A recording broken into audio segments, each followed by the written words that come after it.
Hello दोस्तों। तो आज जो है कुछ पढ़ाने का ख़ास मन था नहीं, तो मैंने कहा कुछ पुराना देखते हैं। तो इसी की वजह से जो है ये PT 365 है, ठीक है, जो कि हमने इकनॉमी की पढ़ी थी। तो उसमें जो है साउंड क्वालिटी देखी मैंने, काफ़ी कम है। हालांकि किसी ने शुरू में बताया नहीं मुझे कि कम है, नहीं तो मैं उस टाइम ध्यान दे लेता। तो मैंने कहा कुछ पुराना उठा के पढ़ा जाए, तो इसलिए जो है इसे रिवीजन वीडियो आप कह सकते हैं एक तरह से। तो देखिए, सबसे पहला इसके अंदर अगर टॉपिक की बात करें तो सरकारी ऋण पर जो स्थिति पत्र है, स्टेटस पेपर ऑन गवर्नमेंट डेब्ट, ठीक है। तो ये सब हम पढ़ चुके हैं। अगर आपने नहीं पढ़ा तो आप मतलब साउंड कम है तो ईयरफोन का अगर यूज़ करके आप सुनेंगे तो ऑलमोस्ट 13-14 पार्ट है इसके, ठीक है। उसमें से कराया गया एक चैप्टर अभी रह भी रहा है, 9 चैप्टर है, 9 या 10। तो उसमें देख लेना अगर आपके पास ईयरफोन है तो ये सुर्खियों में क्यों था? तो जो केंद्र सरकार है उसने सरकारी ऋण स्थिति पत्र पर जो है अपना 9वां संस्करण जारी किया था, ठीक है, 9th अपना संस्करण जारी किया था, ठीक है। इसके बारे में अन्य संबंधित तथ्य देख लेते हैं। तो इसके अंतर्गत जो 19-20 से लेकर 21-22 तक का जो भी केंद्र सरकार का ऋण प्रबंधन है, मतलब मैनेजमेंट है, डेप्ट मैनेजमेंट जो स्ट्रैटेजी है, उसको शामिल किया गया है, ठीक है। जो सरकार क्या करेगी, मतलब मैनेजमेंट है अगर, तो जो भी ऋण प्राप्त करेगी उसको क्या करेगी कि किस उसमें डिपार्टमेंट में हमें कितना खर्चना है, ये सब जो है योजनाओं का उसमें मार्गदर्शन दिया गया है, ठीक है। तो जो ये DMS है, डेप्ट मैनेजमेंट स्ट्रेटेजी है, इसका पर्पज़ क्या है? तो जो सरकार को अपने जो योजनाएं पूरी करनी है ना, उसमें जो है न्यूनतम संभव लागत हो, ठीक है। मतलब अगर सरकार अपनी योजनाओं में पैसा लगा रही है तो उसमें न्यूनतम संभव लागत के रूप में कम से कम पैसा लगाया जाए और उनको पूरा किया जाए, ठीक है। ये जो है मैनेज करेगी। अब देखिए, इसके अलावा इस फिगर में क्या दे रखा है, गवर्नमेंट डेप्ट होते कितने टाइप के हैं। तो एक तो पब्लिक होता है, एक अदर लायबिलिटी होती है। अदर लायबिलिटी में हमारी जो अलग अलग जो चीज़ें हैं, जैसे कि प्रोविडेंट PF होता है, रिजर्व फंड हो गए, हमारे डिपॉजिट्स होते हैं, ठीक है। ये सब क्या है, अदर लायबिलिटी में आता है। पब्लिक में क्या होता है, दो तरह के होते हैं, एक तो इंटरनल हो गया, एक एक्सटर्नल हो गया, ठीक है। अब अगर हम इंटरनल डेब्ट की बात करें तो वो मार्केटेबल होता है, जैसे कि हमारी जो GSEC होती है ना, मतलब गवर्नमेंट सिक्योरिटी होती है, या फिर T बिल होते हैं, ट्रेजरी बिल होते हैं, ठीक है, अल्पकालिक जो समय के लिए दिए जाते हैं, ठीक है। तो ये हमारे इंटरनल में आ जाता है। एक्सटर्नल में क्या होता है, जो नॉन मार्केटेबल होते हैं, जो स्टेट्स को T बिल हम मतलब प्रोवाइड करे जाते हैं ना केंद्र सरकार के द्वारा, तो वो हमारे किस में आ जाते हैं, नॉन मार्केटेबल डेब्ट में आ जाते हैं, ठीक है। अब देखिए, सरकारी ऋण जो प्रबंधन है उसका महत्व है, तो मेनली यहाँ पे से नाम से ही आपको पता चल गया होगा कि इनको मैनेज करने का क्या महत्व है। तो इससे क्या होगा, जो निवेशक होते हैं उसमें जो सरकार का प्रभाव है उसमें कहीं ना कहीं इंक्रीमेंट होगा, मतलब वो क्या होगा, बढ़ेगा, ठीक है। उसके अलावा जो सरकार की राजकोषीय क्षमता है उसको भी इसका जो प्रभाव होगा प्रभावित करेगा। कैसे? तो जैसे कि इस क्षेत्र में जो क्राउडिंग आउट होता है, मतलब जब सरकार का क्या होता है, जो प्राइवेट जो निजी प्लेयर होते हैं ना, निजी कंपनियां होती हैं, उनको जब ये लगता है ना कि मतलब यहाँ पे हमारा पैसा लॉस में हो सकता है, तो वो क्या करती हैं, उसको छोड़ के बाहर जाने लगती हैं, उसको बोलते हैं क्राउडिंग आउट, ठीक है। तो इस टाइप की स्थिति क्या होती है, पैदा हो जाती है वहाँ पे। तो इससे जो वाणिज्यिक बैंकों के लिए राजकोषीय दबाव का मार्ग प्रशस्त करेगा, ठीक है। उन पे बैंकों पे दबाव आएगा अगर जो प्राइवेट कंपनीज है वो छोड़ छोड़ के जाएंगी, तो ठीक है। इसके अतिरिक्त ये क्या करेगा, जो भविष्य में मुद्रास्फीति जनित दबाव है, ठीक है। मुद्रास्फीति आपको पता होगा, मुद्रास्फीति और मुद्रास्फीति, तो इसमें क्या होता है, मतलब पैसे जो है कम हो जाता है तो मार्केट में डालना पड़ता है सरकार को, ठीक है। उसके अलावा विनिमय दर संबंधी जोखिम, उच्च करो, हाई जो कर होते हैं, टैक्स होते हैं, उस जैसी स्थितियाँ भी ये उत्पन्न हो सकती है, ठीक है। तो कोशिश करिए कि आप बेसिक अच्छे से रखें इकनॉमी के, तभी जो है करंट अफेयर आपके अच्छे से समझ में आएगा, ठीक है। तो देखिए, इसके लिए महत्वपूर्ण शब्दावलियाँ और उसका विवरण की अगर हम बात करें तो सबसे पहले डेब्ट टू GDP रेशियो, ठीक है। तो इसको हम अगर हम एक लाइन में बात करें तो कोई भी देश ऋणों का भुगतान करने में कितना सक्षम है, ठीक है। सिंपल सी लाइन ये है। देखिए, रिवीजन वीडियो है तो थोड़ा छोटा छोटा ही बताऊंगा, बाकी मैंने डिटेल में पढ़ा चुका हूँ सब। अगर आपके पास वही सेम अगर ईयरफोन है तो जाके देख सकते हैं। तो डेब्ट टू ऋण GDP अनुपात क्या होता है, कि कोई भी देश अपने ऋणों का भुगतान करने में कितना सक्षम है, ठीक है। उसके बाद रोल ओवर जोखिम, तो ये क्या होता है, मतलब एक तरह से ये होता है ऋणों का पुनर्वितरण, मतलब जो आप नया ब्याज जो लगा रहे हैं ना, तो वो पहले वाले ब्याज से, ठीक है। मान लीजिए आपने पहले ब्याज लगाया 2%, तो अगला ब्याज जो लगाएंगे आप नेक्स्ट उसमें, तो वो 2 से ज़्यादा ही होगा, 3%, 4%, ठीक है। तो ये रोल ओवर जोखिम होता है, ठीक है। नेक्स्ट ईयर में ब्याज जो है हर साल से मतलब ज़्यादा बढ़ता जाएगा, ठीक है। उसके अलावा विदेशी मुद्रा अगर विनिमय जोखिम देखें तो ये एक तरह से आप क्या कह सकते हैं कि जो ऋण पोर्टफोलियो होता है जो विदेशी जो लोग होते हैं ना, उनके निवेश को अट्रैक्ट जो करता है, ठीक है। तो उसके लिए कितना सुभेद्य या वल्नरेबल है, ठीक है, इससे संबंधित होता है। मतलब बाहर की जो मुद्रा है उसकी तुलना में हमारी घरेलू मुद्रा है वो कितनी मजबूत है, ठीक है। ये हमारा क्या होता है, विदेशी मुद्रा विनिमय जोखिम। उसके अलावा देखिए जो राजस्व प्राप्तियों से किया गया ब्याज भुगतान है, ठीक है, तो ये क्या होता है, तो ये एक तरह का रेशियो होता है। मतलब जो सरकार ने जो भी प्राप्त किया टैक्स से, जो ऋण प्राप्त किया, पैसा प्राप्त किया, उसके मतलब चुकाए जाने के बदले में कुल ब्याज, मतलब मान लीजिए आपने कुल ब्याज आपके पास 1,00,000 करोड़ का है, ठीक है, पर आप चुकाने में सक्षम कितना है, जो आपने राजस्व से प्राप्ति की है मान लीजिए 80,000 है, ठीक है, तो उन दोनों का रेशियो क्या होता है हमारा, तो राजस्व प्राप्तियों से किया गया ब्याज भुगतान, ठीक है। उसके बाद फ्लोटिंग रेट बॉन्ड, ये क्या होता है, मतलब एक तरह से फ्लक्चुएट करता है, इसका जो प्राइस होता है ना वो ऊपर नीचे होता रहता है, तो इस प्रतिभूति को जो है परिवर्तनशील कूपन दर इस पर जारी किया जाता है।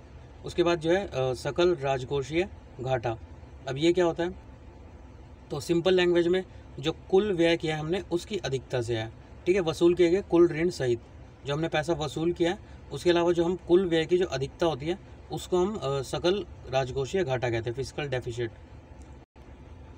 ठीक है। तो fiscal deficit, gross fiscal deficit, GFD, अल्पावधि ऋण, जो मतलब थोड़े समय के लिए किया जाए, जैसे कि हमारे जो 12 महीने के अंदर जो परिपक्व हो जाते हैं, हम जो ब्याज लेते हैं ना, पर उसकी एक परिपक्व जो अवधि होती है, ठीक है। जैसे आप अगर कम टाइम के लिए लेते हैं तो आप जो देने वाला होता है उसको लॉस ज़्यादा होता है, ठीक है, तो देने वाले सोचते ज़्यादा से ज़्यादा टाइम के लिए आप ब्याज को लें, ठीक है, परिपक्व अवधि उसकी क्या हो, ज़्यादा से ज़्यादा हो, ठीक है। तो अल्पावधि क्या होंगे, जैसे 14 दिवसीय जो मध्यवर्ती ट्रेजरी बिल होता है, नियमित ट्रेजरी बिल हो गया, ठीक है, टी बिल जितने भी होते हैं, आगामी 1 वर्ष में परिपक्व होने वाली प्रतिभूतियाँ हैं, 1 वर्ष से कम परिपक्व अवधि वाले बाह्य ऋण होते हैं, ठीक है, सभी मतलब मोटा मोटा हम 1 साल से कम वाले सारे हमारे अल्पावधि ऋण होते हैं।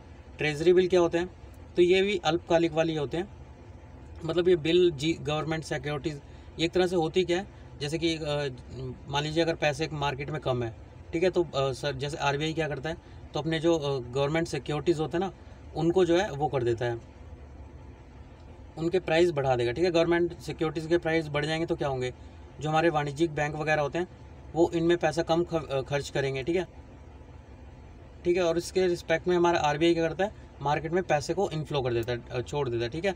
तो जब ये कब किया जाता है, जब हमारी मुद्रा स्फीति होती है, ठीक है, मुद्रा अपस्फीति में जब पैसा ज़्यादा हो जाता है मार्केट में तो ये उल्टा कर देता है, ठीक है, तो अपनी गवर्नमेंट सिक्योरिटीज़ के प्राइस कम कर देता है, तो वाणिज्यिक बैंक सस्ते प्राइस ज़्यादा से ज़्यादा खरीदते हैं इसे, ठीक है, तो उसके जरिए जो है ये पैसे को अवशोषित कर लेता है मार्केट से, मुद्रा अपस्फीति जो होता है, ठीक है। उसके अलावा देखिए ये कितने दिन के होते हैं, 91 डेज़, 182, 364 डेज़ के होते हैं ट्रेजरी बिल।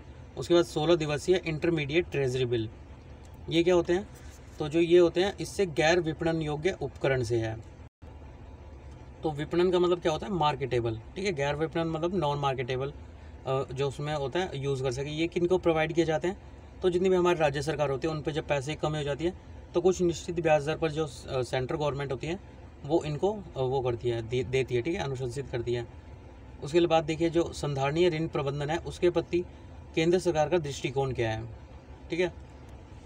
तो संधारणीय का मतलब जिसको हम वो होता है ना, मतलब आगे के टाइम में भी इसे यूज़ किया जा सके, ठीक है। तो इसके लिए हमने क्या किया, एक जो पब्लिक डेप्ट मैनेजमेंट एजेंसी थी इसकी स्थापना की, ताकि इसके अंदर क्या वैधानिक तौर पर की, ताकि इसके अंदर क्या किया जा सके, जो हमारे बाह्य और घरेलू होते हैं दोनों ऋणों को इसके अंदर इंक्लूड किया जा सके, ठीक है। तो ये ऋण प्रबंधन के लिए समर्पित एजेंसी थी। उसके अलावा तो इस दिशा में जो पहला कदम था वो कब उठाया गया था, 2016 में जो बजट था उसके अंतर्गत एक सलाहकार निकाय के रूप में जो सार्वजनिक ऋण प्रबंधन को प्रकोष्ठ था, पब्लिक डेप्ट मैनेजमेंट सेल था, इसकी स्थापना की गई, ठीक है। उसके अलावा देखिए मध्यम अवधि ऋण प्रबंधन के लिए सरकार की रणनीति 2019 से लेके 20 में, तो इसके अंतर्गत क्या किया गया, सबसे पहले ऋण की जो निम्न लागत होती है, ठीक है, उसके अंतर्गत देखिए जिनकी कम लागत होती है, मतलब जो पैसा जिनमें कम मिलता है, तो उसकी परिपक्व अवधि को बढ़ाया जाए, ठीक है। मान लीजिए आप पे 2% ब्याज है, आपने 5 साल के लिए लोन लिया, ठीक है, उसकी बजाय मैं आपको कहूँ कि ठीक है आप जो है 1.5% पर ब्याज लीजिए, पर मैं उसको 10 साल के लिए दे रहा हूँ, ठीक है। इस टाइप से जो है उनकी परिपक्व अवधि को बढ़ाया गया, ठीक है। उसके अलावा अर्थव्यवस्था में जो प्रचलित ब्याज दर थी उनके अनुरूप अल्प बचत योजनाएं तथा जो प्रोविडेंट फंड होता है, विशिष्ट प्रतिभूतियाँ आदि जैसे अन्य उपकरणों पर ब्याज दरों का युक्त करना, ठीक है, मैनेजमेंट करना उनकी जो ब्याज दर होती है। उसके अलावा आर्थिक जो मामले होते हैं उनके विभाग, तो इसके अंतर्गत जो भी हमारे बाह्य ऋण होते थे ना, बाह्य ऋणों को हम देते थे, उनके लिए अन्य उस प्रभाग को जो है सलाह दी गई। तो इसके अंतर्गत क्या किया गया, जैसे इन ऋणों की लागत, अवधि, मुद्रा इत्यादि विषयों पर, ताकि इन ऋणों को जो है सर्वोत्तम शर्तों पर प्राप्त किया जा सके। ठीक है, बाह्य ऋण जो दे रहे हैं इनको मतलब मैनेज करना एक तरह से। उसके अलावा जोखिम न्यूनीकरण। ठीक है, तो इसके अंतर्गत जो है कुछ संकेतकों के लिए मानदंड निर्धारित करना, मतलब कुछ स्टैंडर्ड्स जो है डेवलप करना, जैसे कि हमारे अल्पावधि ऋण है, बाह्य ऋण, फ्लोटिंग रेट ऋण, रेट डेब्ट होता है। ठीक है, इसके बारे में हमने पीछे देखा। इन सबको जो है अंश निर्धारित करना, ताकि जो रोल ओवर जोखिम होता है, ठीक है, उसके साथ साथ ब्याज दरों व विनिमय जो दर होती हैं उनमें होने वाले परिवर्तन से जुड़े जोखिम के संदर्भ में जोखिम को जो है कम किया जा सके। ठीक है, ये सब हमने चारों पांचों चीज़ पीछे देख ली है। उसके बाद देखिए जो मार्केट है उसका डेवलपमेंट करना। तो इसमें हम क्या कर सकते हैं, एक तो देखिए जो बाजार है उसमें क्या कर सकते हैं, पारदर्शिता बना सकते हैं, है ना। उसके बाद जो निवेशक हैं उनके साथ नियमित संपर्क बना सकते हैं। ठीक है, तो उसके अलावा जो हितधारक होते हैं उसके साथ परामर्श कर सकते हैं, विभिन्न प्रकार के उपकरण जारी कर सकते हैं, ताकि निवेशक अपने जो पोर्टफोलियो होता है, जो मतलब वही बाहर से जो निवेश करते हैं, उनको अधिक कुशलता से जो है प्रबंधित कर सकें।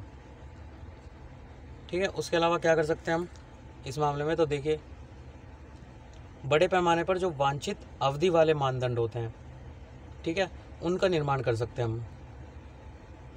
मतलब हम वांछित का मतलब क्या हो जाएगा कि हम लंबे टाइम के लिए ऋण देना चाहते हैं। ठीक है, तो उनका निर्माण कर सकते हैं, ताकि जो भागीदारी और तरलता है उसको इसमें बढ़ाया जा सके। उसके अलावा घरेलू निवेशक आधार के विकास का समर्थन करना। ठीक है, विदेशी निवेशकों के लिए सरकारी प्रतिभूति बाजार को खोलना, ताकि वो भी आगे खरीद सकें।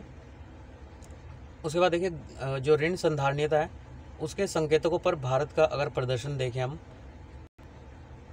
तो इसके अंतर्गत अगर हम इसका स्थिति पेपर या फिर जिसे स्टेटस पेपर बोलते हैं, उस पर अगर हम भारत का ऋण पोर्टफोलियो देखें तो वो अनुकूल संधारणीय संकेतकों को दर्शाता है, मतलब पॉजिटिव में जो है ये जा रहा है। ठीक है, तो इसके अलावा जो जीडीपी है उसके परसेंट के रूप में जो जीएफडी है, ग्रॉस फिस्कल डेफिसिट है, वो 2012 से 13 में गिरावट दर्ज की गई है। ठीक है, जीएफडी में 2012 से 13 के बाद अब तक जो है गिरावट दर्ज हुई है। उसके अलावा जो अब ये देखिए अलग अलग ये वो हैं चीज़ें हैं जो बताई गई हैं कि पॉजिटिव में रही है, नेगेटिव में रही पिछले कुछ सालों में। सबसे पहले दूसरे नंबर पे जो अल्पावधि ऋणों का जो अंश है वो क्या है, जो सुरक्षित सीमा है उसके भीतर रहा। 2005 से 12 के दौरान हुई कुछ वृद्धि के बाद ये स्थिर बना हुआ है। ठीक है, उसके बाद सरकार के जो रोल ओवर जोखिम है उसको कम करने के लिए एक जागरूकता नीति की अपनाई गई। ठीक है, मतलब क्या करना, परिपक्वता जो अवधि थी उसको बढ़ाया जाना। अधिकांश जो सरकारी ऋण स्थायी या निश्चित ब्याज दर थे उस पर जारी किए गए। ठीक है, निश्चित ब्याज दर का हमें फ़ायदा होगा।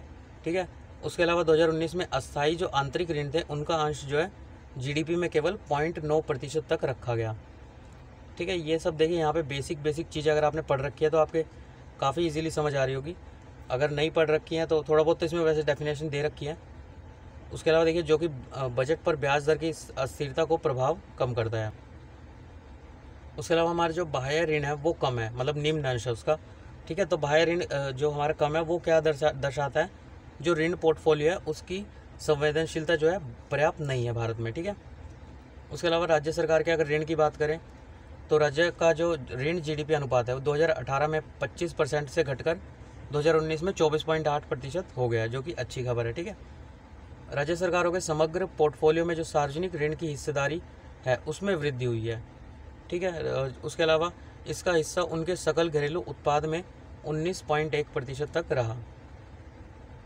सार्वजनिक ऋणों की अगर बात करें तो उसमें जो बाजार ऋण होते हैं उसकी हिस्सेदारी में वृद्धि हुई है जो राज्य सरकार है उसके लिए, जबकि जो नेशनल स्मॉल सेविंग फंड है NSSF है उससे जो प्राप्त ऋण थे उसमें अत्यधिक गिरावट देखी गई है। ठीक है, 2012 में 24.4% था, जो कि 2019 में 9.4% रह गया।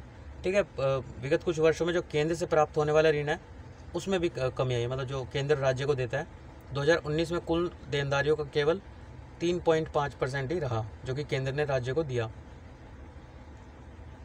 इसके बाद है सरकारी वित्त के संबंध में अन्य घटनाक्रम।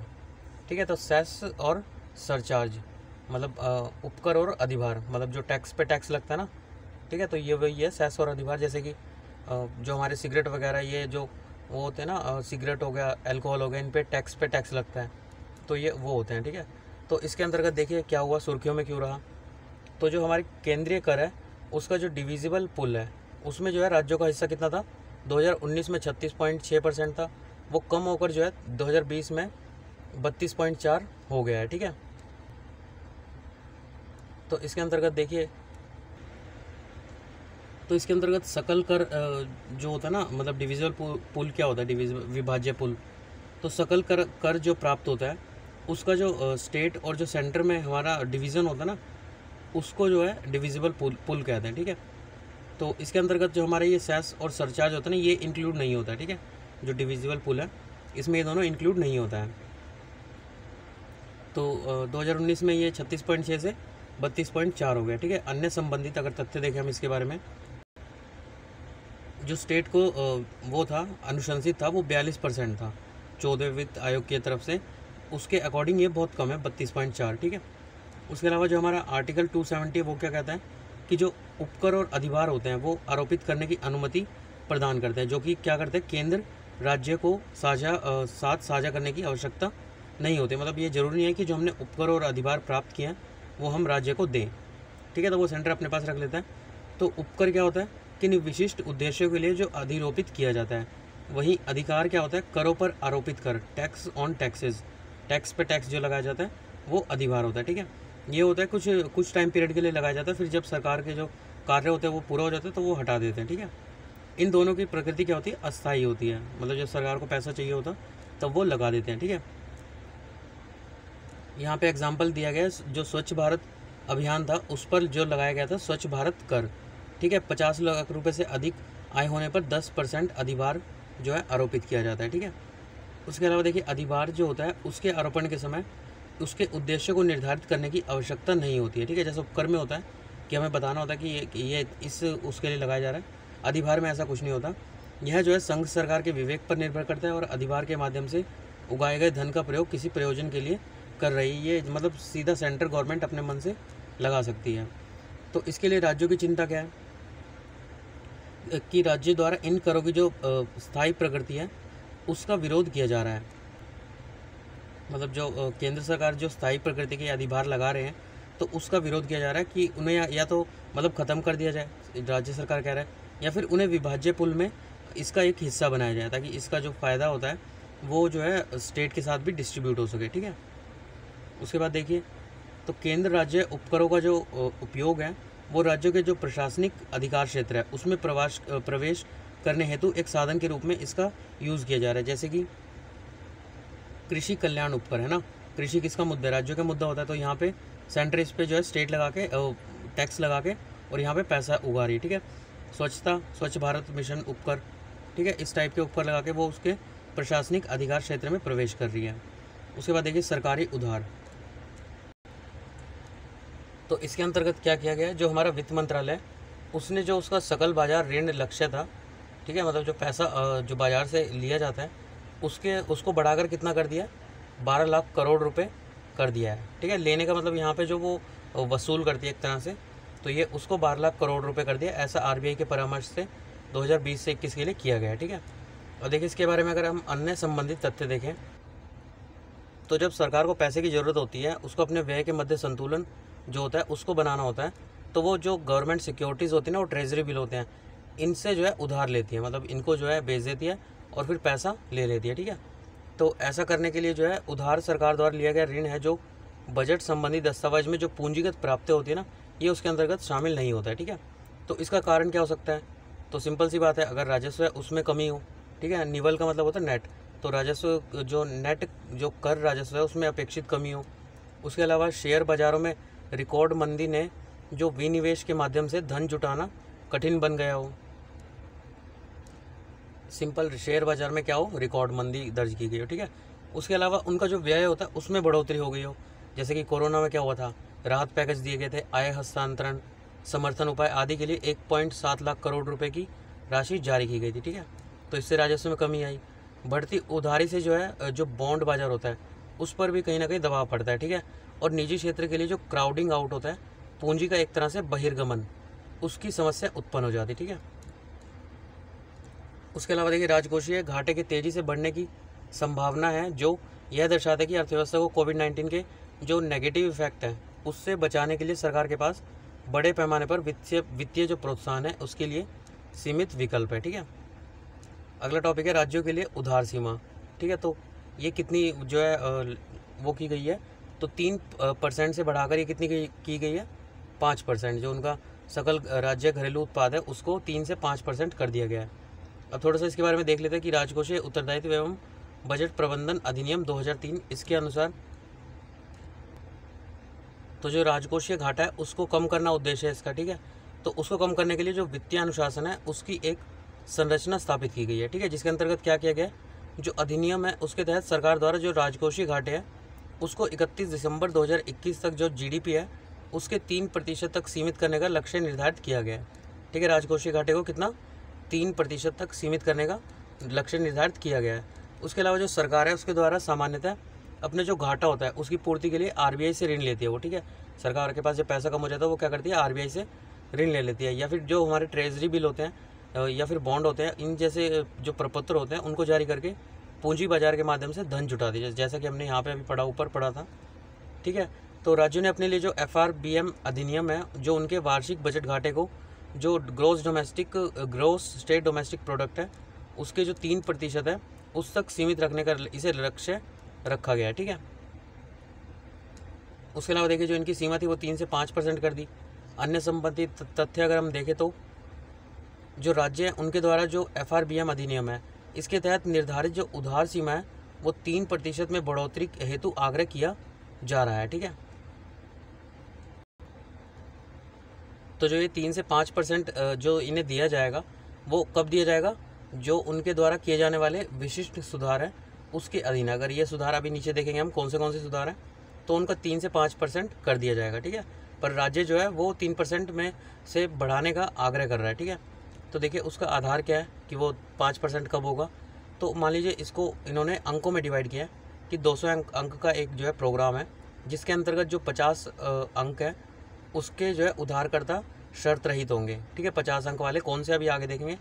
उसके अलावा 150 आधार अंकों के लिए उधार सशर्त जो है शामिल होंगे, जिनमें शामिल है क्या क्या शामिल है, एक राष्ट्र एक राशन कार्ड का सार्वभौमिकरण। ठीक है, ये स्कीम हम बहुत बार पढ़ चुके हैं। ईज़ ऑफ डूइंग बिजनेस, विद्युत वितरण, शहरी स्थानीय निकायों के राजस्व से संबंधित सुधारों के लिए 100 अंक आधार दिए जाएंगे। ठीक है, उसके अलावा इनमें से प्रत्येक सुधार की भारिता कितनी होगी, 25% जो है होगी, 25,000 अंक होगी इस 200 में से। अब देखिए ये सारे जो फिगर में दे रखे हैं ना, ये सारे काम करने होंगे। ठीक है, तो 1 नेशन 1 राशन कार्ड। ठीक है, ये 50 अंक के सारे, power sector, urban local bodies, ease of doing business. ठीक है, इन चारों को जो है इंक्लूड करके 50-50 अंक दिए जाएंगे। उसके अलावा जो अतिरिक्त जो वो है, यदि उपयुक्त 4 सुधारों क्षेत्र में कम से कम 3 में अगर उल्लेखनीय सफलता अर्जित कर लिया तो अतिरिक्त उधारी के लिए 50 अंक जो है प्रदान किए जाएंगे। ठीक है,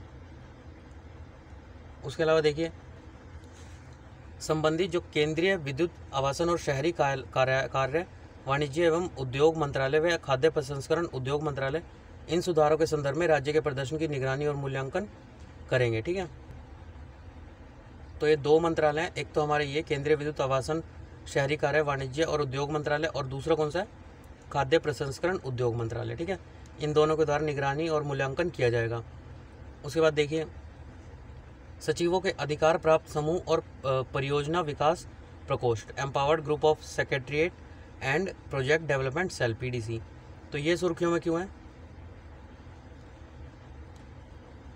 तो हाल ही में जो केंद्र सरकार है उसने क्या किया, निवेश को आकर्षित करने के लिए जो भी मंत्रालय और विभाग है उसमें सचिवों के एक जो EGOS है और PDS है।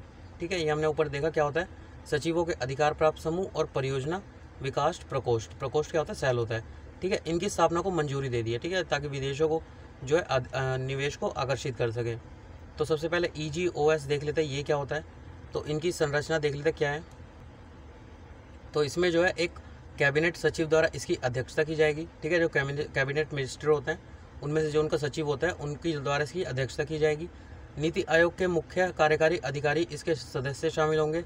अन्य सदस्य कौन होते हैं, तो हमारे जो उद्योग और आंतरिक व्यापार संवर्धन विभाग है, ठीक है, DPIIT, इसके द्वारा वाणिज्य, राजस्व एवं आर्थिक मामलों के विभाग सहित विभिन्न विभागों के सचिवों द्वारा। ठीक है, उसके अलावा देखिए EGOS के उद्देश्य क्या है, सबसे पहले तो इसके उद्देश्य क्या है, जो निवेश से संबंधित नीतियाँ हैं उसके विषय में जितने भी विभाग है और जो मंत्रालय है, ठीक है, मतलब जितने भी विभाग होंगे और जो उनके मंत्रालय होंगे निवेश से संबंधित, उनके मध्य क्या करना, सामंजस्य स्थापित करना, समयबद्ध स्वीकृतियाँ सुनिश्चित करना, ठीक है।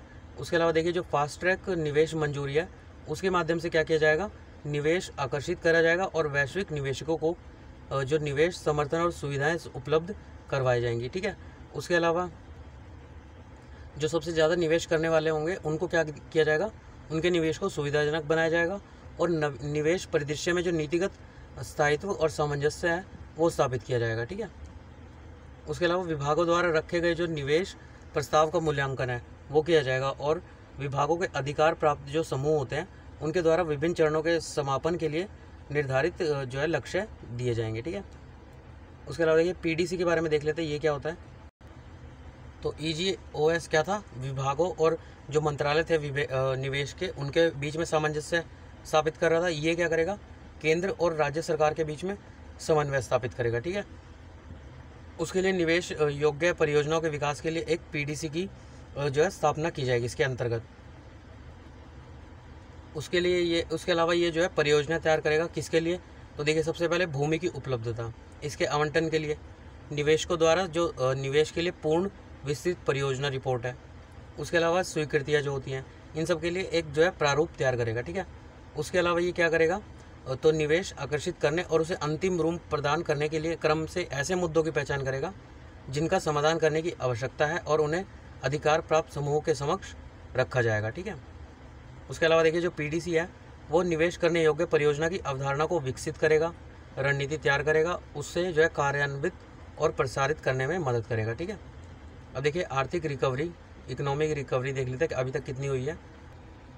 तो अगर हम टोटल वैश्विक अर्थव्यवस्था की बात करें तो 2020 में जो है 6% की गिरावट देखी गई है। तो ये रिपोर्ट किसके द्वारा निकाली गई है, OECD, आर्थिक सहयोग और विकास संगठन, ठीक है। इस टाइप की जो छोटी छोटी चीज़ें हैं ये याद रखिएगा, डायरेक्ट एक क्वेश्चन बन के आ जाती है, ठीक है। तो इसके द्वारा इकोनॉमिक आउटलुक के अनुसार ये बताया गया, ठीक है।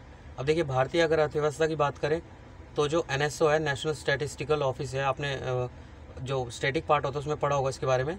तो उसके द्वारा जो GDP आंकड़े हैं उसके अनुसार 2019 से 20 के दौरान GDP की वृद्धि देखी गई थी 4.2%, जो कि पिछले 11 सालों में जो है सर्वाधिक निचले स्तर पर रही है, ठीक है, जो कि 2018 से 19 में 6.1% थी।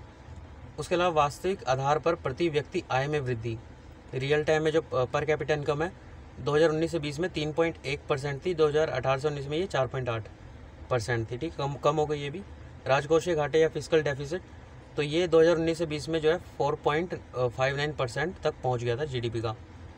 उसके अलावा पब्लिक डेब्ट टू GDP रेशियो जो कि हमने पीछे देखा, तो ये जो 2020 में जो सार्वजनिक ऋण GDP अनुपात है वो बढ़कर 89.3% होने का अनुमान है, ठीक है। ये मतलब नेगेटिव चीज़ है, ये बढ़ेगा तो मतलब किसी भी देश की ऋण जो है पे करने की क्षमता, तो ये बढ़ेगा, तो ये बढ़ चुका है मतलब, तो नेगेटिव है। कोविड-19 की प्रतिक्रिया के प्रतिस्वरूप सार्वजनिक व्यय में वृद्धि, कर राजस्व एवं आर्थिक गतिविधियों में जो है गिरावट हुई है कोविड-19 की वजह से। शेप ऑफ रिकवरी, तो ये फिगर आप पॉज करके देख लीजिएगा, वैसे मैंने पढ़ाया हुआ पहले भी, आप उसमें भी देख सकते हैं। तो इसमें देखिए अलग अलग डेफिनेशन दे रखी है रिकवरी के विभिन्न आकार। मान लीजिए अगर Z टाइप से जितने ही नीचे जाते जाएंगे उतना नेगेटिव में जाते जाएंगे, ठीक है। सबसे पहले Z, इस टाइप से अगर रिकवरी हो रही है इकोनॉमी की, हल्का सा ऊपर आप देख सकते हैं, देखिए यहाँ पे फिगर में दिखाया गया है, जैसे ये V है, ठीक है, ये U V, फिर ये Z टाइप की रिकवरी है, ये W है, फिर ये कभी जो मतलब वो रिकवरी ना हो ऐसी रिकवरी है, ठीक है। तो देखिए जो Z टाइप की है उसमें क्या है, आशावादी परिदृश्य होता है।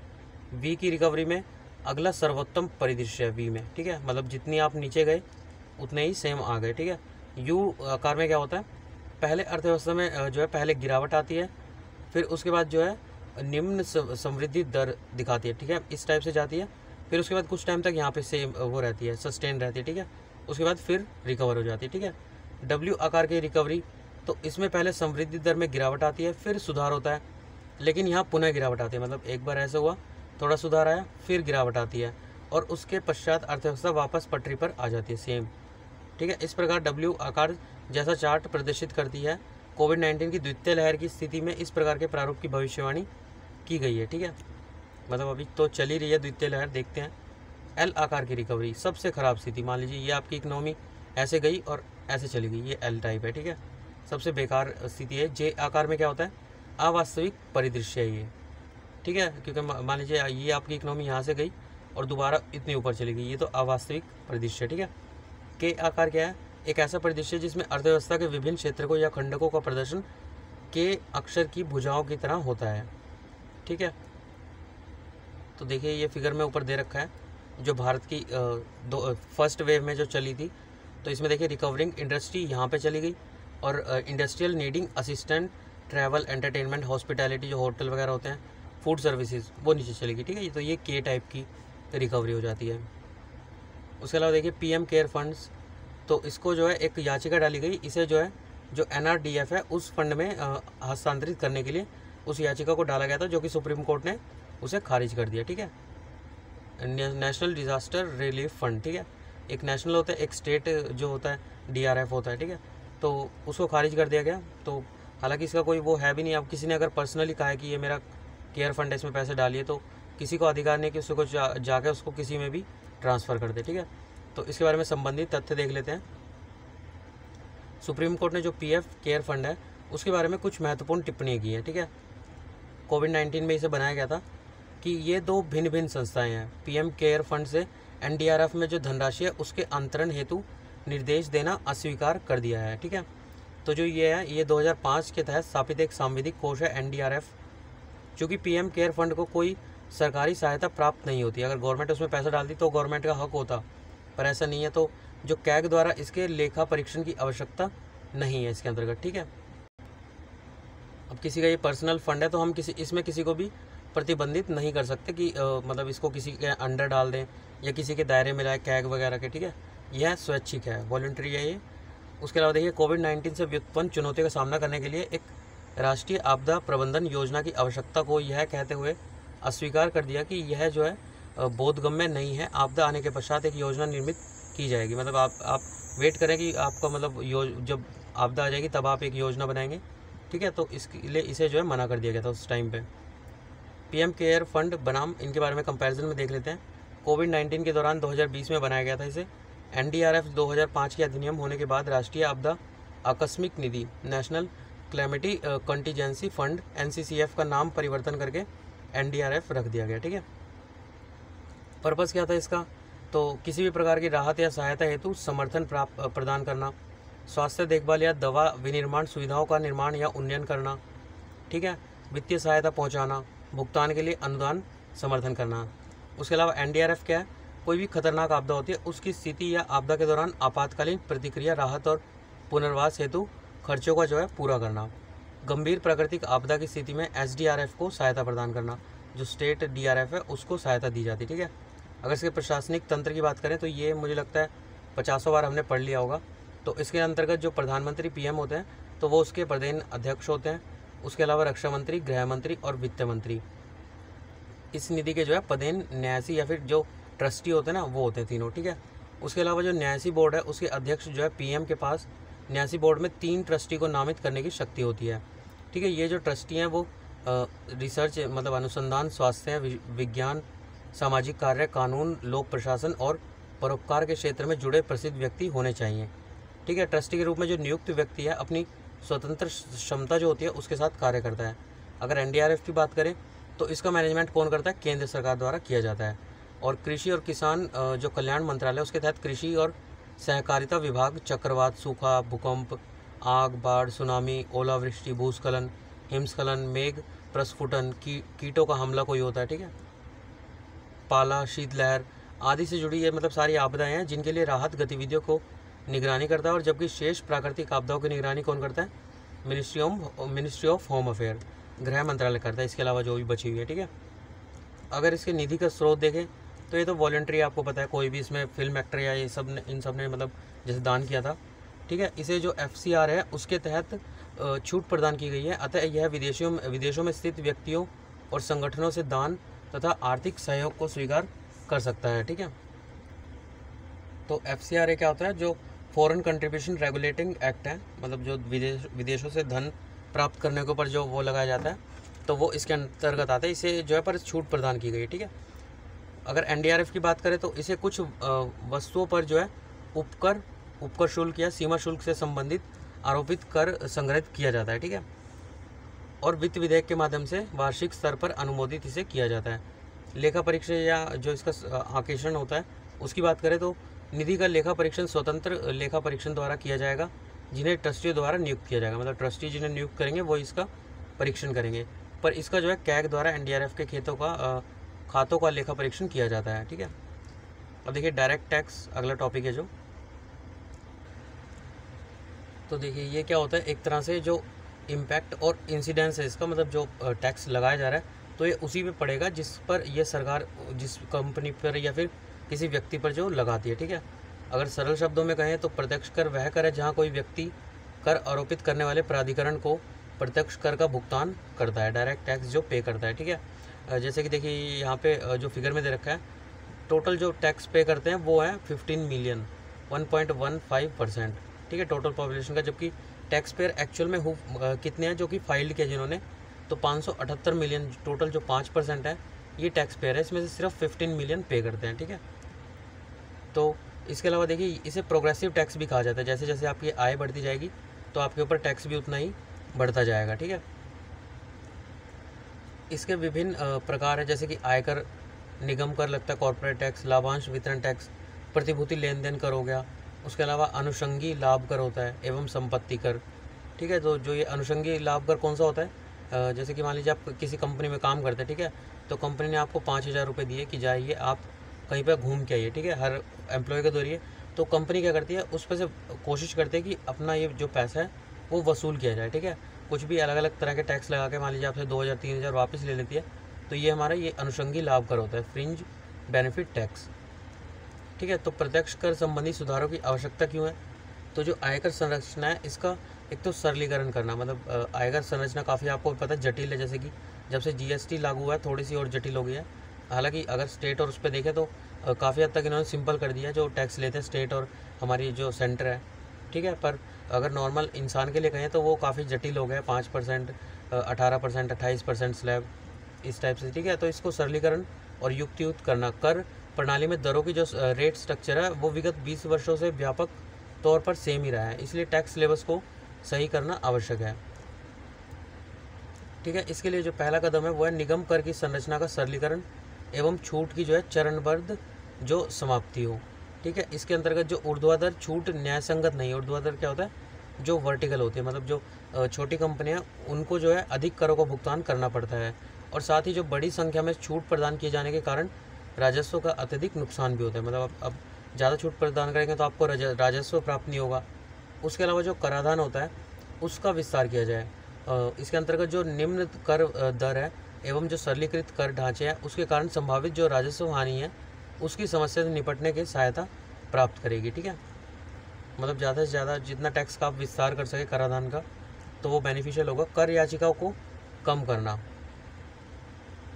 तो इसके अंतर्गत क्या होता है, जो अधिकारी होते हैं जिनके पास मतलब वो कंप्लेंट आती है टैक्स से रिलेटेड, तो वो क्या करते हैं, मूल्यांकन के बिना कार्रवाई प्रारंभ कर देते हैं, ठीक है। जिससे उनके जो सफलता दर है ना वो काफ़ी कम हो जाती है, मतलब टोटल 30% दिखाई गई है। तो इसके लिए जो है समाधानों के वैकल्पिक उपाय प्रदान करने की आवश्यकता है। उसके अलावा कर संग्रह की दक्षता में सुधार करने के साथ साथ जो करदाता है जो कर को देता है उसकी सहायता के लिए एक प्रशासन में प्रौद्योगिकी के समावेशन को भी की भी आवश्यकता है, ठीक है। उसके अलावा वैश्विक अर्थव्यवस्था के साथ बेहतर तालमेल हो, क्योंकि भारत क्या है, व्यापारिक संबंधों और पूंजी खाता जो परिवर्तनीयता है इसके संदर्भ में वैश्विक स्तर पर बहुत अधिक एकीकृत है। इसलिए राष्ट्रीय स्तर पर विदेशी एवं घरेलू कंपनियों के साथ व्यवहार में अंतर को चरणबद्ध तरीके से समाप्त किया जाना चाहिए। मतलब जैसे भारत में घरेलू कंपनियों को ज़्यादा प्रेफरेंस दी जाती है तो उसको कम किया जाना चाहिए, क्योंकि यहाँ पे विदेशी निवेशक भी अच्छी मात्रा में है, ठीक है। उसके अलावा जो प्रत्यक्ष कर व्यवस्था है उसमें सुधार के लिए विगत कुछ वर्षों में उठाए गए जो कदम है, तो सबसे पहला क्या है, व्यक्तिगत जो आयकर है। तो इसके अंतर्गत जो वित्त अधिनियम 2020 है उसके जरिए जो हमारे व्यक्ति और सहकारी जो समितियाँ हैं उनको रियायती दरों पर आयकर का भुगतान करने का विकल्प दिया गया है, ठीक है। मतलब जो उनकी रेट होते हैं जो पे करते हैं उनको कम किया गया है, ठीक है, बशर्ते कि वे निर्दिष्ट छूट और प्रोत्साहन का लाभ ना उठाएं। पर ये कब दी जाती है, जब उनको जो सब्सिडी वगैरह जैसे हम देते हैं ना, सिलेंडर पे हो गया और भी कोई जो छूट होती है पर्सनल लेवल पे मैं बता रहा हूँ, ये कंपनियों की बात हो रही है, तो उनको जो छूट दी जाती है और प्रोत्साहन होता है उसका वो लाभ ना उठाए, ठीक है। तो उनको रियायती दरों पर आयकर का भुगतान वो कर सकते हैं। उसके अलावा डिवाइडेंड डिस्ट्रीब्यूशन टैक्स DDT उसको हटाया जाए। तो ये एक तरह की टैक्स में छूट होती है जो हमारी घरेलू कंपनी होती है ना, उसको दी जाती है, ठीक है। तो इसको जो है 1/4/2020 से जो है हटाए जाने की आवश्यकता है, जिससे जो बाज़ार के आकर्षण है उसको बढ़ाने और जो निवेशक होते हैं उसके एक बड़े वर्ग को राहत प्रदान करने के लिए जो है, मतलब छोटी कंपनियों को दिया जा रहा है और बड़ी को नहीं दिया जा रहा, तो इससे बड़े जो वर्ग होंगे उनको भी राहत होगी अगर इसे हटा दिया जाएगा, ठीक है। तो विवाद से विश्वास योजना, जिसका पर्पज़ क्या है, तो लंबित जो कर विवाद होते हैं उनका समाधान प्रदान करना, ठीक है, जिससे न केवल समय पर राजस्व सृजन होने से सरकार बल्कि मुकदमेबाजी की बढ़ती लागत के कम होने से करदाता भी जो है लाभान्वित हों, ठीक है। उसके अलावा स्टार्टअप के लिए अनुपालन मानदंडों को सिंप्लीफाई किया जाए, ठीक है। जो स्टार्टअप होते हैं उनको समस्याओं से छुटकारा दिलाने की कोशिश की गई है, जिसमें जो मूल्यांकन प्रक्रिया है उसका सरलीकरण, एंजल जो टैक्स होता है उससे मुक्ति दी जाए, समर्पित स्टार्टअप सेल है उसका गठन आदि किया जाए, ठीक है। सरकार की तरफ से जो स्टार्टअप सेल होती है उसका गठन किया जाए। तो ये जो एंजल टैक्स होता है ये क्या होता है, जो भी हमारे जो असूचीबद्ध जो कंपनी होती है जैसे कि हमारे स्टार्टअप वगैरह, ये सिर्फ उन्हीं कंपनियों पे जब वो पैसा लोन लेते हैं तो उन पे लगाया जाता है, ठीक है। अपील दायर करने के लिए मौद्रिक सीमा में वृद्धि की जाए, ठीक है। जो करदाता होते हैं उसके मुकदमों को प्रभावी रूप से कम करने के लिए जो अपील दायर करने की मौद्रिक समस्या है उसमें वृद्धि की गई है, ठीक है। नवीन जो व्यवस्था है उसके अनुसार जो आयकर अपील अधिकरण है, इनकम टैक्स अपीलेटेड ट्रिब्यूनल है, उसके समक्ष जो भी अपील दायर करने के लिए मौद्रिक सीमा 20 लाख रुपए से बढ़कर 50 लाख रुपए कर दी गई है, ठीक है। मतलब जो आप कंप्लेंट करते हैं उसके लिए आपका जो 50 लाख तक के जो मुद्दे हैं सिर्फ वही जो है यहाँ पे आएंगे, ठीक है। तो इससे जो है जो उनमें अपील दायर है वो कम हो रही है। उसके अलावा जो हाई कोर्ट है उसके समक्ष अपील दायर करने के लिए यह सीमा 50 लाख से बढ़ाकर 1 करोड़ कर दी गई है। हाई कोर्ट में 1 करोड़ से बढ़ाकर 2 करोड़ कर दी गई है, ठीक है।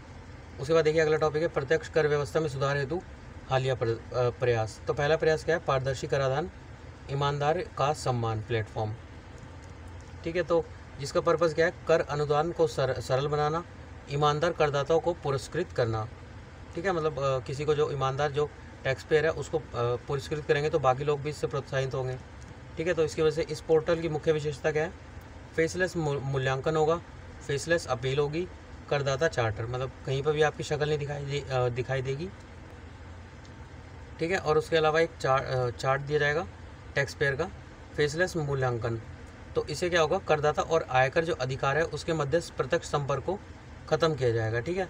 इस प्रणाली के अंदर जो करदाता होता है उसका चयन केवल डाटा एनालिटिक और आर्टिफिशियल इंटेलिजेंस इसका यूज़ करके कंप्यूटर के माध्यम से ही किया जाएगा, ठीक है। तो इसी तर्ज पर जो केंद्रीय अप्रत्यक्ष एवं सीमा शुल्क बोर्ड है उसने तुरंत कस्टम नामक एक पहल के तहत जो कंसाइनमेंट होता है उसके फेसलेस मूल्यांकन का कार्य आरंभ कर दिया है, ठीक है। जो माल को ट्रांसफ़र करते हैं, प्रेक्षण मतलब ट्रांसफ़र करते हैं, ठीक है। तो तुरंत कस्टम नाम से स्टार्ट किया है। उसके बाद फेसलेस अपील होगी, तो इसके माध्यम से भी जो अपील यादृच्छिक रूप से देश में किसी भी कर अधिकारी को आवंटित की जाएगी और अपील पर निर्णय लेने वाले अधिकारी की पहचान को गोपनीय रखा जाएगा, ठीक है। मतलब दोनों के बीच में कोई भी फिजिकल कांटेक्ट नहीं होगा। उसके अलावा करदाता चार्टर, ये क्या होता है, एक आयकर अधिकारी और जो करदाता होते हैं दोनों के अधिकारों एवं उत्तरदायित्वों को क्या करता है, रेखांकित करता है। आयकर अधिकारी और जो करदाता है, ठीक है, इनके बीच में कोई विवाद समाधान होता है तो उस टाइप से इनके बीच में जो है उत्तरदायित्व को रेखांकित करता है। आयकर विभाग द्वारा समय पर सेवाएं सुनिश्चित करने के लिए नागरिकों के सशक्तिकरण की संभावना में वृद्धि होती है, ठीक है। उसके अलावा जो आयकर दाता होता है उसकी निजता एवं गोपनीयता के संरक्षण में सहायता प्राप्त करेगा। आयकर कार्यालय के क्षेत्रीय अधिकार क्षेत्र को समाप्त कर भ्रष्ट प्रथाओं को समाप्त करने का इससे प्रयत्न होगा। अगला टॉपिक क्या है, गूगल फेसबुक जैसी कंपनियों पर जो समकारी लेवी है, ठीक है, डिजिटल सेवा टैक्स। मतलब जैसे ये सब कंपनी है, इनका कोई फिजिकल यहाँ पे वो तो है नहीं कि यहाँ पे आके ये बिज़नेस करने के लिए अपना फिजिकल कुछ इन्होंने बिल्डिंग वगैरह हो, ठीक है। तो इसकी वजह से क्या है, इन पर जो है ऑनलाइन अब टैक्स लगाया जाएगा, तो उसी को जो है डिजिटल सेवा कर कहा गया है, ठीक है। तो भारत ने 2020 में जो 2% का दर से जो DST है, डिजिटल सेवा कर है, उसको आरोपित करने का निर्णय लिया, ठीक है। तो ये केवल भारत में जो स्थायी प्रतिष्ठान जो परमानेंट एस्टेब्लिश के बिना सेवा दे रही हैं, जैसे गूगल वगैरह तो ऊपर अपने कंपनियां पड़ी जिनका यहाँ पे स्थायी कोई निवास नहीं है, वो अनिवासी ई कंपनी कॉमर्स पर लागू होगा। ठीक है, इसमें भारत में सभी गैर निवासी ई कॉमर्स संचालकों या उनके द्वारा की जाने वाली वस्तुओं और सेवाओं की ऑनलाइन बिक्री शामिल होगी। ठीक है, तो भारत ने क्या किया था, 2016 में 6% की दर से जो ये समकारी लेवी थी उसकी शुरुआत की गई थी। इसे भारत में स्थायी प्रतिष्ठान नहीं रखने वाले जो कंपनियां थी उन पर अधिरोपित किया गया। इस लेवी को उनके द्वारा डिजिटल विज्ञापन सेवाओं से प्राप्त भुगतानों पर लागू किया गया उस समय पे। ठीक है, हालांकि इसमें शर्त यह थी कि प्राप्त भुगतान की राशि 1 लाख रुपए से अधिक होनी चाहिए। ठीक है, तो इसकी कंडीशन क्या है, 1 लाख रुपए से ऊपर। तो आगे चलकर 2020 से 21 में मतलब इन कंपनी पर जो वो लगाया गया समकारी लेवी जो लगाई गई वो 2% रखी गई, और इसी के अंदर जो है सरचार्ज और जो अधिभार है, मतलब सिर्फ अधिभार ये है हिंदी में, उसको जो है इंक्लूड किया गया। ठीक है, उसके अलावा जो डिजिटल अर्थव्यवस्था है उसमें हुई वृद्धि के कारण इस बात को लेकर भी नीतिगत बहस जो जारी है, डिजिटल कंपनियों को कहाँ और कैसे भुगतान करना है। मतलब आप आ रहे हैं हमारे देश में व्यापार कर रहे हैं और हम आपसे कुछ टैक्स भी नहीं ले पा रहे। ठीक है, तो इसकी वजह से इसे जो है अधिरोपित किया गया। अनेक ऐसी कंपनियां व्यवसाय मॉडल हैं और उनको उन देशों में भौतिक उपस्थिति की आवश्यकता नहीं होती है। ठीक है, जहां उनके द्वारा बिक्री की जाती हो, क्योंकि ये दूरस्थ बिक्री और सेवा प्लेटफॉर्म के माध्यम से ग्राहकों तक पहुंच जो है सुनिश्चित करते हैं। उसके अलावा जो OECD है, इसके जो base erosion and profit shifting है, ये वही सेम जो टैक्स से बचने के लिए जैसे कंपनियां दूसरे देशों में चली जाती है जहाँ पे टैक्स कम होता है। ठीक है, मान लीजिए यहाँ पे टैक्स 10% है, तो आयरलैंड में जैसे कम है 2% या 3% समथिंग है, तो वहाँ पे चले जाते हैं टैक्स पे करने के टाइम पे। ठीक है, तो इससे जो है बेस इरोजन और प्रॉफिट शिफ्टिंग होता है। ठीक है, इसके तहत एक संदर्भ में देशों द्वारा वार्ता की जा रही है कि डिजिटल फर्मों को उनकी भौतिक उपस्थिति या लाभ को ध्यान में रखे बिना करों का भुगतान करना होगा। मतलब हमें ये नहीं पता कि आप यहाँ पे आपका कोई बिल्डिंग वगैरह है, रेजिडेंस है या नहीं है, पर आपको टैक्स पे करना होगा। ठीक है, तो OECD ने इस मुद्दे के संबंध में 2 स्तंभों के आधार पर ब्लूप्रिंट, मतलब एक खाका होता है ना, जैसे पैम्पलेट होता है, जैसे आप कहीं कॉलेज वगैरह में जाते तो वो जारी किया। जिसमें स्तंभ 1 क्या है, तो डिजिटल कंपनियों द्वारा किए जाने वाले जो लाभ निर्धारण है और किस देश को उन पर जो है पहले कर लगाने का अधिकार है, इससे संबंधित है। मतलब जिस देश में बिजनेस करेगी वही ज़्यादातर इस पर टैक्स लगाएगा। ठीक है, तो एक तो लाभ निर्धारण, कितना लाभ आपको मिला है और किस देश द्वारा जो है टैक्स लगाया जाएगा। दूसरे में क्या कहा गया, तो तंत्र का प्रस्ताव करता है कि जो कुल प्रॉफिट है, समग्र जो लाभ है, उससे एक देश द्वारा वसूले जाने वाले कर की गणना से संबंधित है। ठीक है, अधिकार क्षेत्र वाले, मतलब उस टैक्स की क्या की जाएगी, कैलकुलेट किया जाएगा कितना आपने पैसा लिया है। ठीक है, इसके अलावा देखिए जो USTR है, यूनाइटेड स्टेट जो ट्रेड रिप्रेजेंटेटिव है, वो जो ये टैक्स लगाया गया उसके एक संबंध में जांच करेगा। ठीक है, तो इस कार्यालय ने घोषणा की कि यह डिजिटल सेवा करों को लागू करने या इन्हें बढ़ावा देने को भारत और 9 अन्य देश उनके विरुद्ध धारा 301 के तहत जांच शुरू करेगा, क्योंकि ये जो है अमेरिकी कंपनियों के व्यवसाय को प्रभावित करेंगे। उल्लेखनीय है कि जो US ट्रेड एक्ट 1974 की धारा 301 है, उसमें अमेरिका को एक पक्षीय तौर पर प्रशुल्क या अन्य देशों पर व्यापार प्रतिबंध लगाने की अनुमति देती है। ठीक है, उसके अलावा देखिए जो GST डेवलपमेंट्स हैं, तो व्यवस्था के 3 साल पूरे हो गए हैं। GST के बारे में थोड़ा सा देख लेते हैं। तो इसके ऊपर अगर आपको थोड़ा सा अच्छे से जानना तो एक वो वीडियो खान सर की वीडियो है, और उसको आप अच्छे से जाके देख सकते हैं। ठीक है, उन्होंने काफ़ी अच्छे से इसे कवर कर रखा है। तो 1 जुलाई 2017 से ये लागू हो गया था, जिसके अंतर्गत जो है 101वां संविधान संशोधन था ये, जिसको उत्पाद शुल्क, मूल्य वर्धित कर या वैल्यू एडेड टैक्स, वैट, सेवा कर, विलासिता कर या लग्जरी टैक्स आदि के रूप में लगभग 17 जो है इनडायरेक्ट टैक्स इसमें सम्मिलित किए गए और सबसे बड़े अप्रत्यक्ष कर सुधार के रूप में इसे प्रारंभ किया गया। ठीक है, उसके अलावा देखिए जो GST इसके अंतर्गत निम्नलिखित अप्रत्यक्ष करों को शामिल नहीं किया गया। कौन से बेसिक सीमा शुल्क, एंटी डंपिंग ड्यूटी होती है, एंटी डंपिंग, पेट्रोलियम उत्पाद पर केंद्रीय उत्पाद सूची, उसके अलावा जो मानव उपभोग वाले अल्कोहल पर जो वैट होता है। ठीक है, इनको जो है इंक्लूड नहीं किया गया। वर्तमान में जो ये सभी उत्पाद हैं उन पर GST लागू है, इन 5 को छोड़कर।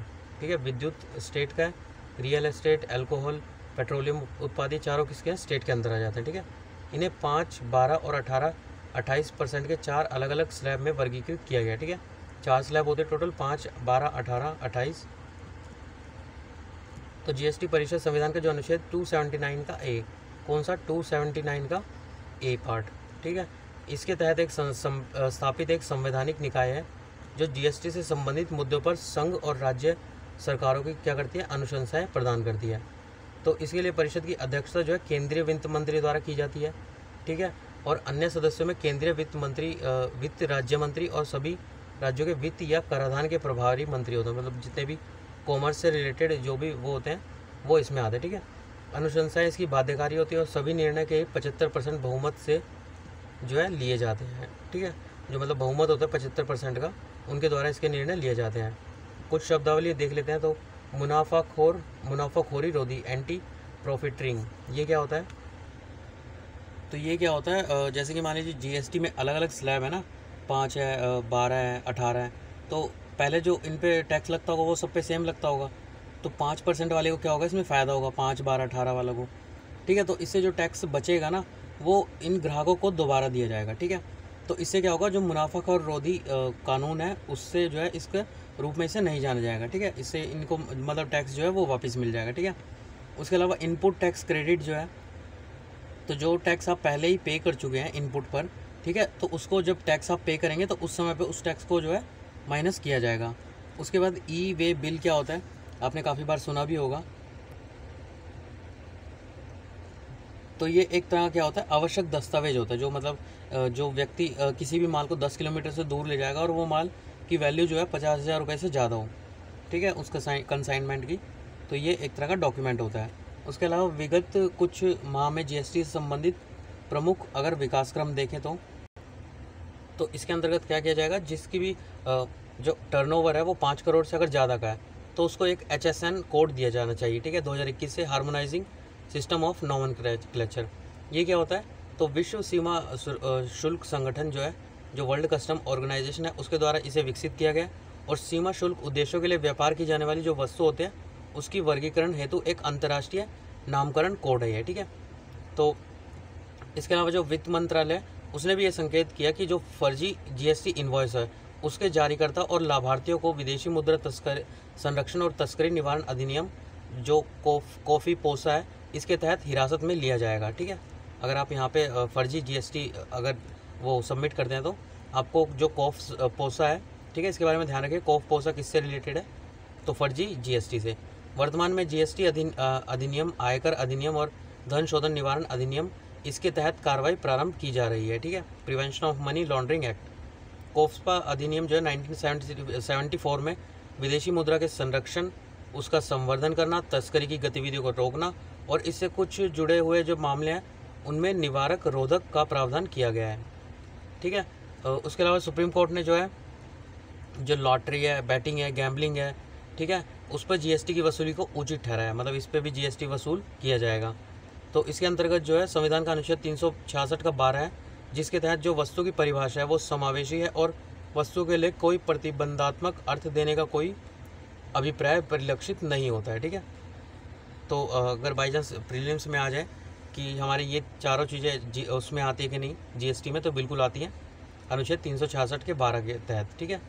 उसके अलावा जीएसटी की क्षतिपूर्ति, उपकर और संबंध विवाद, GST compensation cess and issue, तो इसका लेकर जो है जीएसटी क्षतिपूर्ति में अनुमानित रूप से 30,000 करोड़ रुपए की कमी को लेकर केंद्र और राज्यों के बीच क्या हुआ है, विवाद शुरू हो गया है, ठीक है। तो इससे जो है जो विवाद है वो क्या पूरा वो देख। तो इसके अंतर्गत क्या है, जीएसटी एक एकल कर है, ठीक है, अप्रत्यक्ष करों को प्रतिस्थापित करता है, 17 जो हमने पढ़े थे उनको प्रतिस्थापित करेगा और उत्पाद कर जैसे जो आरोपित करने की केंद्र की शक्ति है उसको समाप्त कर देगा, ठीक है। वहीं राज्य पर एंट्री टैक्स और वैट टैक्स ये नहीं लगता, मतलब अब जो टैक्स लगता है वो 50-50% लगता है, दोनों स्टेट और जो हमारा ये है केंद्र है, ठीक है। राजस्व से नुकसान से जुड़ी राज्यों की आकांक्षा को दूर करने के लिए निम्नलिखित व्यवस्था की गई है, ठीक है। तो व्यवस्था क्या क्या की गई है, तो जीएसटी अधिनियम 2017, तो इसके तहत क्या है, जो अनुमान लगाया गया कि राज्य की वार्षिक आय जो वृद्धि है वो 14% है, मतलब ये अनुमान लगाया कि इतनी होती है, अगर इससे कम होगी तो जो केंद्र होता है वो उसको पूरा करता है, ठीक है। राज्य को देय जो क्षतिपूर्ति है वो अंतिम रूप से गणना की जाएगी और प्रत्येक 2 महीने की अवधि के अंत में इसे जारी किया जाएगा, ठीक है। उसके अलावा जो क्षतिपूर्ति उपकर है उसके माध्यम से इसे पूरा किया जाएगा। तो इसके तहत जो नुकसानदायक एवं विलासिता जो सीन्स एंड लग्जरी की वस्तुएं उस पर 5 वर्ष के लिए उपकर आरोपित किया जाएगा। ठीक है, जैसे कि हमारे जो सिगरेट है, अल्कोहल है, ये सब इसमें आ जाता है। ठीक है, सीन एंड लग्जरी गुड में, तो इनके ऊपर जो है सेस लगाया जाता है, अतिरिक्त जो कर होता है वो लगाया जाता है। ठीक है, तो वर्ष के दौरान एकत्रित किए गए जो उपकर है उसको जीएसटी क्षतिपूर्ति उपकर कोष नामक एक गैर व्यक्तिगत निधि, ठीक है, नॉन लैप्सेबल में जमा करना आवश्यक है। जो मतलब इससे हम टैक्स उपकर से जो टैक्स प्राप्त करेंगे वो नॉन लैप्सेबल, मतलब अगर वो हम उसका राज्य सरकार यूज़ नहीं करेगी तो वो नेक्स्ट ईयर राज्य सरकार के अकाउंट में ऐड रहेगा। ठीक है, लैप्सेबल होता तो खत्म हो जाता वो। ठीक है, उसके अलावा एकत्रित क्षतिपूर्ति उपकर भारत की जो संचित निधि है उसमें जमा होगा। ठीक है, और भारत की लोक लेखा में स्थानांतरित कर दिया जाएगा और जीएसटी क्षतिपूर्ति उपकर कोष बन जाएगा उसके बाद। ठीक है, उसके बाद देखिए अगस्त से लेकर सितंबर 2019 के लिए भुगतान में देरी होने के कारण यह समस्या उत्पन्न हो गई। ठीक है, तब के बाद से सभी भुगतानों में देरी हुई है। इस पर राज्यों को क्या रुख है, तो राज्यों का रुख देख लेते हैं। तो राज्यों को क्षतिपूर्ति देने के संबंध में केंद्र अपने नैतिक और जो कानूनी दायित्व है उसको पूरा नहीं कर रहा है। ठीक है, मतलब केंद्र को पूरा करना चाहिए तो जो राज्यों को लॉस हुआ था, पर ऐसा केंद्र ने नहीं किया। तो जीएसटी परिषद की इसमें प्रभाव शून्य था। तो जीएसटी परिषद में कुल डाले गए मतों में केंद्र का वेटेज 1/3 है। ठीक है, 1/3 सिर्फ केंद्र के पास है। तो एक तरह से ये वीटो हो जाएगा, आभासी वीटो पावर है, और इसने राज्यों को परिषद की कार्य संरचना पर सवाल खड़ा कर दिया है। ठीक है, मतलब राज्यों के पास इस मामले में पावर ही नहीं है। यहाँ पे अगर वोटिंग की बात करें तो सेंटर की 1/3 हो जाती है। ठीक है, तो इसके अंतर्गत जो है मुद्दे पर केंद्र का रुख अगर देखें तो केंद्र ने राज्यों को तुरंत क्षतिपूर्ति देने से मना किया है, लेकिन राज्यों को 2 विकल्प दिए हैं। ठीक है, तो विकल्प कौन से हैं, तो कुल मिलाकर होने वाले जो राजस्व की कमी है उसकी क्षतिपूर्ति करे या फिर जीएसटी के कार्यान्वयन से होने वाली जो कमी है उसकी भरपाई करे। इन दोनों में से एक ऑप्शन जो है राज्यों को चूज़ करना है। और यह भी तर्क दिया गया कि जीएसटी जो क्षतिपूर्ति कोष है उसमें धन का प्रवाह जीएसटी क्षतिपूर्ति उपकर से होना चाहिए। उपकर जो मतलब जो सेस लगाया जाता है, जो टैक्स लगाया जाता है लग्जरी एंड सीन्स गुड पे, और यदि यह अपर्याप्त है तो केंद्र अन्य स्रोतों से जो प्राप्त राजस्व है उससे इसे पूरा करने के लिए बाध्य नहीं होगी कहीं पर भी। ठीक है, उसके अलावा देखिए ये दोनों ऑप्शन है। तो ऑप्शन 1 में क्या है, 2.35 लाख करोड़ जो है देगी केंद्र सरकार। तो full GST compensation shortfall for full compensation दिया जाएगा। कहाँ से बोरो करेगी, तो मार्केट से बोरो करेगी, सेंटर और आरबीआई से, इन तीनों से पैसा लिया जाएगा और राज्य को दिया जाएगा। ऑप्शन 2 क्या है, 97,000 करोड़। इसमें amount owing to GST implementation, मतलब जो जीएसटी से जो उपकर पर हमें पैसा मिलेगा उससे क्षतिपूर्ति पूरी करेगी, और वाया आरबीआई स्पेशल विंडो इससे बोरोइंग करेगी। ठीक है, उसके बाद देखिए इसका समाधान क्या है। तो सभी 28 राज्यों और 3 विधानसभा वाले राज्य क्षेत्रों ने जब केंद्र द्वारा इसे प्रदान किया तो विकल्प 1 का चयन करना ठीक समझा, तो यह गतिरोध आखिरकार समाप्त हो गया। तो मतलब राज्य ने जो है ऑप्शन 1 को चुन लिया। तो इसके लिए संस्थाएं देख लेते हैं कौन सी न्यूज़ में जो रही। तो सबसे पहले विवेकाधीन राजकोषीय प्रोत्साहन, तो ये क्या है, सरकार की नीति के कारण जो राजकोषीय घाटा है उसमें होने वाली वृद्धि को दर्शाता है विवेकाधीन राजकोषीय प्रोत्साहन। ठीक है, यह धीमी गति के कारण जो है राजकोषीय घाटे में होने वाली वृद्धि से भिन्न है, जिसे एक स्वचालित स्थिरीकारक के रूप में संदर्भित किया गया है। ठीक है,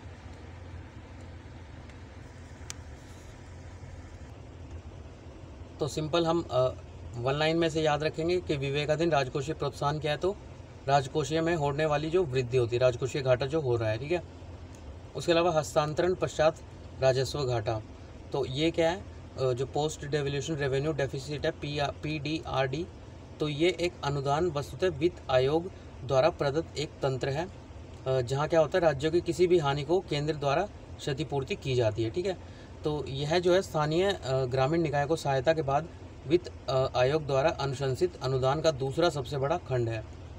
ठीक है, उसके अलावा देखिए जो FC है, जो फाइनेंस कमीशन है, उसके द्वारा जो अनुशंसित अन्य अनुदान होते हैं, और जो ग्रामीण स्थानीय निकाय के लिए अनुदान, शहरी स्थानीय निकाय के लिए अनुदान, और जो राज्य का आपदा राहत कोष है उसके लिए ये हेल्प करते हैं इसके अंतर्गत।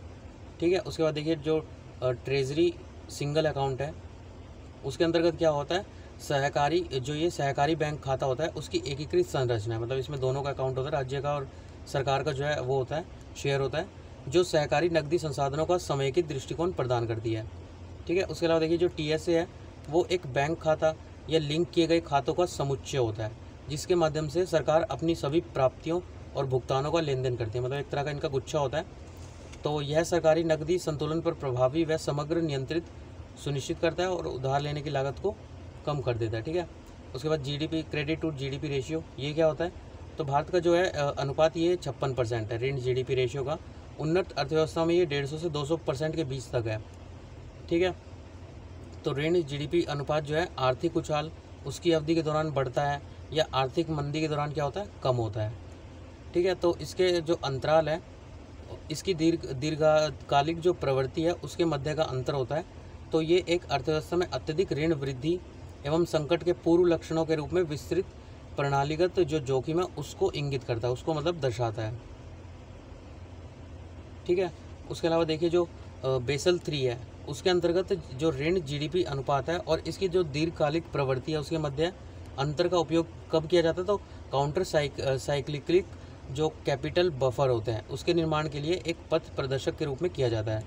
CCCB का पर्पज़ क्या होता है? प्रणालीगत जोखिम की शुरुआत में ही बैंकों को सुरक्षा को सुदृढ़ करना होता है। ठीक है। उसके बाद ये 2-3 और रहेंगे। प्रतिकूल शुल्क संरचना, ये क्या होती है? जो विनिर्माण उत्पाद होते हैं उनकी बजाय जो हमारे इनपुट होते हैं, ठीक है, उस पर उच्च कर की व्यवस्था को संदर्भित करता है। ठीक है।